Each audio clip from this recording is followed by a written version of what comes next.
As snobbish as this may sound, I used to have the general assumption that Japanese visual novels far outstrip the quality of anything we'd see coming from the West in the same genre. Since the medium started in Japan and has only recently started picking up popularity in the West, Japanese VNs just tend to have more experienced and better funded writers, artists, and studios in general. This opinion was also reinforced by my experience from reading Western VNs, which tended to either be short, lack polish, or both. That being said, you'll notice I said used to in the first sentence. That's because a certain English language visual novel I read recently changed my mind. It looks good, it's well written, and is actually decently long. A combination I've never seen in a Western VN before. Ladies and gentlemen, may I present Lucid9 Inciting Incident.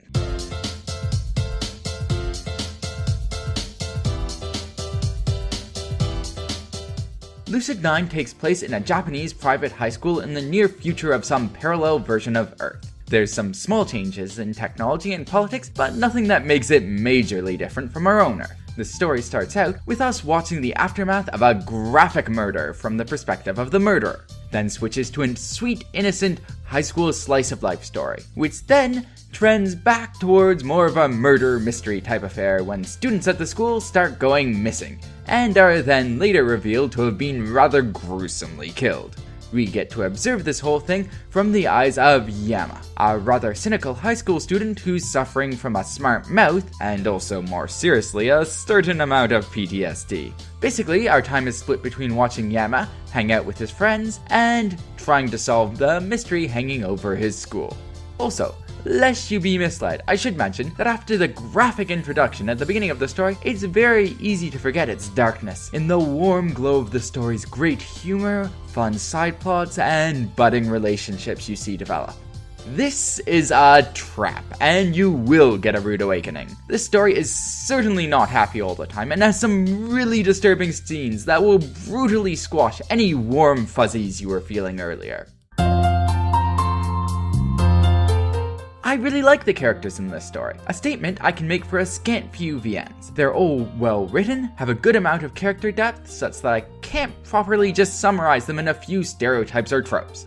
But since I don't particularly want to wax lyrical about them for hours, I'll try to anyways. Yama, our protagonist, a cynical smartass with repressed mental issues. Ri, an amazingly kind, funny, caring childhood friend of Yama's who has a huge crush on him. And he really doesn't deserve her. Akira, Ri's best friend, also has a crush on Yama. Crazy imagination and pretty hyper. Elizabeth, Little Miss Perfect. Prim, proper, and also has a crush on Yama. Misaki, childhood friend of Ri and Yama. Free-spirited, smart, works as a model, and also has a crush on Yama. You may be beginning to see a pattern here. Anyways, Airi, quite quirky, into video games, and probably into Yama too. And lastly, we also have a couple of male characters. Masato, an honest, straightforward jock, who also happens to be the top of the class, grades-wise, breaking the dumb jock stereotype.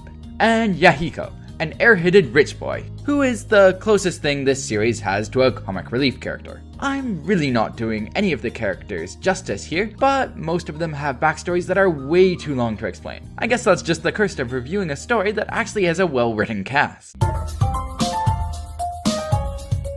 The quality of dialogue in this VN stands out. I was laughing throughout large portions of the story, and even humor aside, the interactions between characters just felt realistic.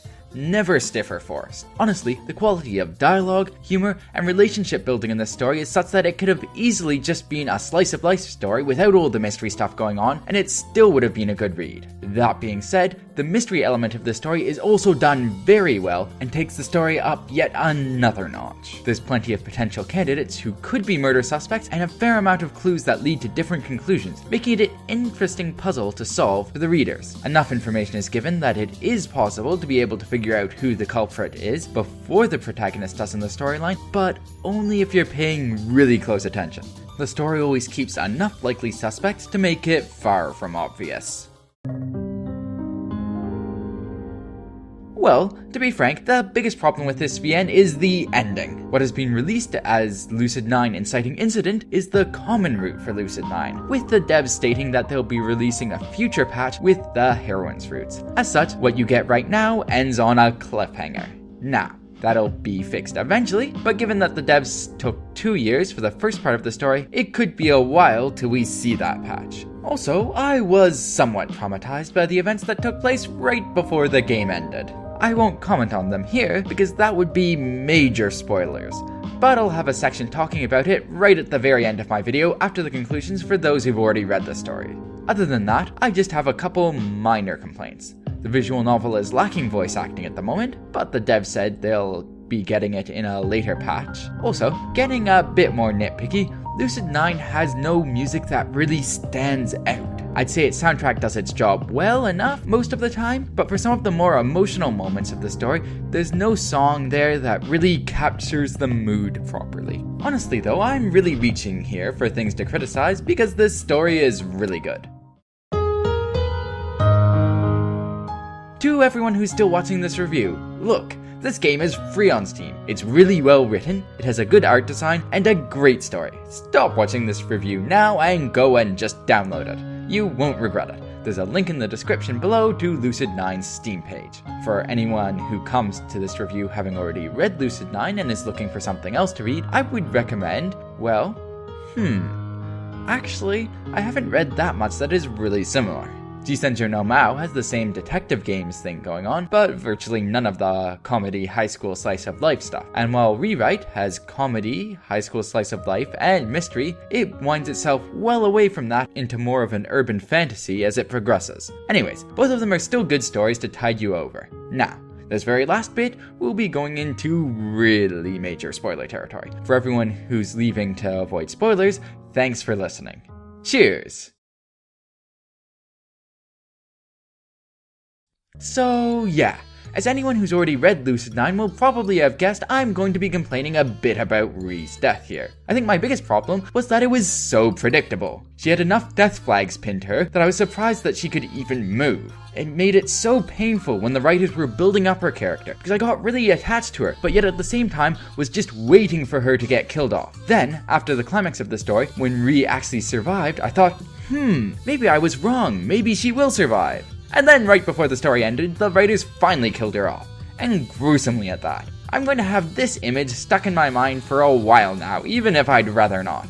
Now, all that being said, despite the fact that Ri is my favorite character, and I hated that she died, I don't think the choice of the writers was inappropriate. Progressing a romance with any of the other heroines while Ri was still alive just would have felt weird, given how hard everyone was trying to set Yama up with Ri. Also, to keep up the tension of the story going into the character roots, you really couldn't have a happy ending for this section. Why would people bother to keep reading when the character roots eventually come out if there was a nice conclusive happy ending at the end of the common route? Ri's death was necessary, but it hardly came as less painful because of that. I also have another minor complaint with some of Natsuki's comments in this story. She told Yama to stop investigating and not get involved. Not get involved or he'd regret it. Then, shortly before Ri's murder, she told him that he would regret having got himself involved. My only question is, how the bleep was he not supposed to get himself involved? Even if he'd stopped investigating, Yama and Ri still would have been on the hit list because they're friends of Yahiko. It's kind of hard not to be involved in an incident when you and your best friends are being targeted for murder as part of it. I mean, if Natsuki is the main villain of the series, which she may or may not be, it seems kind of odd to say, why did you get involved in an incident where I tried to kill you and your best friend? As punishment, I will now kill off your best friend. The logic there is just bizarre. Anyways, that concludes this review. If you're going to comment on this section of the video, please hide spoilers. Thanks for listening. Cheers!